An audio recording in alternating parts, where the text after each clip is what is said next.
Hello you guys, welcome to my YouTube channel secrets of life. कैसे हैं आप सब? Hope all you all are doing good. मैं भी अच्छी हूँ।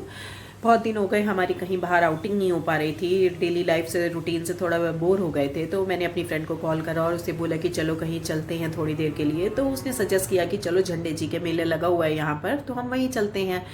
झंडे जी के मेले के बारे में आपको बता दूं तो होली के बाद देहरादून में श्री झंडे जी चढ़ते हैं और झंडे जी का मेला 15-20 दिन के लिए लगता है। तो आज बच्चों के पेपर्स भी ख़त्म हुए थे और कहीं बाहर आउटिंग भी नहीं हुई थी, तो हमने कहा चलो बच्चों को झंडे जी के मेले लेकर चलते हैं। वहाँ पर उनकी आउटिंग भी हो जाएगी और कुछ नया सामान, टॉयज़ भी ले लेंगे। तो मेरे को लगा कि क्यों ना मैं आप लोगों को भी अपने साथ साथ झंडे जी के दर्शन करवा दूं। तो चलिए आइए मेरे साथ चलते हैं हम लोग झंडे जी के मेले, और वहाँ पर मेला भी घूमेंगे और झंडे जी के दर्शन करके वहाँ पर प्रसाद भी चढ़ाएंगे। तो मैं तैयार। सो हेलो यू गाइस, मैं रेडी हो गई हूँ। जैसा कि मैंने आपको बोला था कि मैं रेडी होकर आपको अपना लुक दिखाती हूँ। तो लुक जो माई लुक, मैंने एक चंगे कुर्ता डाला है और उसके साथ वाइट स्लैक्स है एंड वाइट स्लैक्स पहनी है। नीचे पैरों में मैं वाली जूतियाँ पहनूँगी और फिलहाल के लिए छोड़ी हैं, बाकी मैं आपको। तो अब हम निकल रहे हैं, आपको मिलते हैं हम लोग मेले पे, रास्ते में मिलते हैं। अभी मैं अपनी फ्रेंड के यहाँ जा रही हूँ, वहाँ से हम सारी फ्रेंड्स इकट्ठी होकर आगे चलेंगे। तो आइए चलते हैं, मिलते हैं, आपको झंडे का मेला आज घुमा कर लाते हैं। तो अब हम लोग झंडे के मेले पहुंच गए हैं। हमने अपना स्कूटर पार्क कर दिया है और अब इस बाज़ार से हम पैदल पैदल निकल कर जा रहे हैं, क्योंकि यहाँ बहुत ज़्यादा भीड़ थी और पार्किंग की भी प्रॉब्लम हो रही थी, तो पैदल जा रहे हैं। सो गाइज, अब हम यहाँ पहुँच गए हैं मेले में। हम सबसे पहले हम प्रसाद खरीद रहे हैं। प्रसाद खरीद कर हम झंडे जी के दर्शन करेंगे और उन पर प्रसाद चढ़ाएंगे। तो मिलते हैं। जी के दर्शनों के लिए काफ़ी भीड़ हो रही थी। अपनी बारी आने पर हमने प्रसाद चढ़ाया और आराम से दर्शन किए। आप भी हमारे साथ झंडे जी के दर्शनों का पुण्य प्राप्त करिए।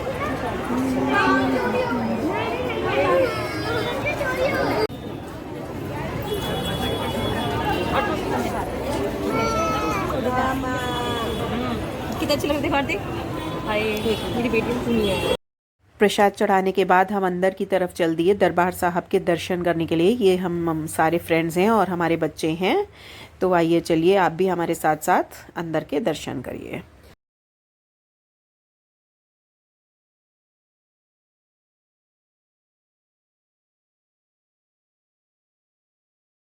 हम लोगों ने अंदर दरबार साहब के दर्शन कर लिए। बहुत अच्छे से दर्शन हो गए, बहुत ही सुंदर नज़ारा था। और उसके बाद हम लोग दर्शन करने के बाद चारों ओर परिक्रमा करके आगे बढ़ गए। दरबार साहब के अंदर ये एक मछलियों वाला सरोवर था, जिसमें काफ़ी बड़ी छोटी सुंदर मछलियाँ थी। वहाँ पर मछलियों को देखकर और हम आगे मेले की तरफ बढ़ गए। चलो। आइसक्रीम का स्टॉल देखते ही सब बच्चे आइसक्रीम की जिद करने लगे। तो मेले में घूमना शुरू करने से पहले हम सब ने अपनी अपनी पसंद की आइसक्रीम खाई और उसके बाद आगे बढ़े।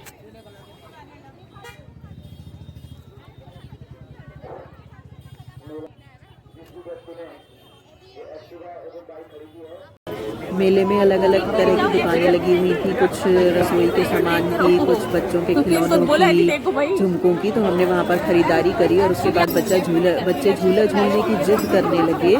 तो खरीदारी करने के बाद हम लोग सबसे पहले झूलों की तरफ बढ़ गए। वहाँ पर हमने झूले झूले, जो कि काफ़ी बड़े बड़े झूले थे, तो उसमें बहुत लोग बैठ भी रहे थे और बैठने के साथ बहुत ज़्यादा डर भी रहे थे। लेकिन झूला झूलने में हमें बहुत ही मज़ा आया। हमारे साथ कुछ छोटे बच्चे थे जो झूले में नहीं जा पाए, तो झूला झूलने में बहुत मज़ा आया। सो गाइस, अब हम मेले की दूसरी तरफ आ गए थे। वहाँ पर हमें छोटे बच्चों के लिए भी झूले दिखे, जिन्हें देखकर छोटे बच्चे बहुत ही ज़्यादा खुश हो गए, क्योंकि झूलों में ना झूल पाने की वजह से वो बहुत उदास थे। उन्होंने वहाँ पर ऑलमोस्ट सारे झूलों में ही बहुत ज़्यादा एंजॉय किया और देखिए कितनी खुशी से वो नाच रहे हैं इधर उधर, बहुत ही एंजॉय किया। हाँ, यहाँ पर नवरात्रि होने की वजह से आज हम बाहर का कुछ भी खा नहीं पाए, क्योंकि नवरात्रे थे तो हमें बाहर का नहीं खाना था। तो हम बच्चों को सिर्फ अच्छे से झूला झुलाकर आगे बढ़ गए। बच्चे झूला झूल के काफ़ी थक गए थे और अब हम लोग अपने घर की तरफ निकल रहे थे। हमने मेले को काफ़ी एंजॉय किया। आई होप आप लोगों ने भी हमारे साथ एंजॉय किया होगा। तो अगर आपको वीडियो अच्छा लगा हो तो प्लीज़ लाइक एंड सब्सक्राइब करिएगा। मैं थैंक यू।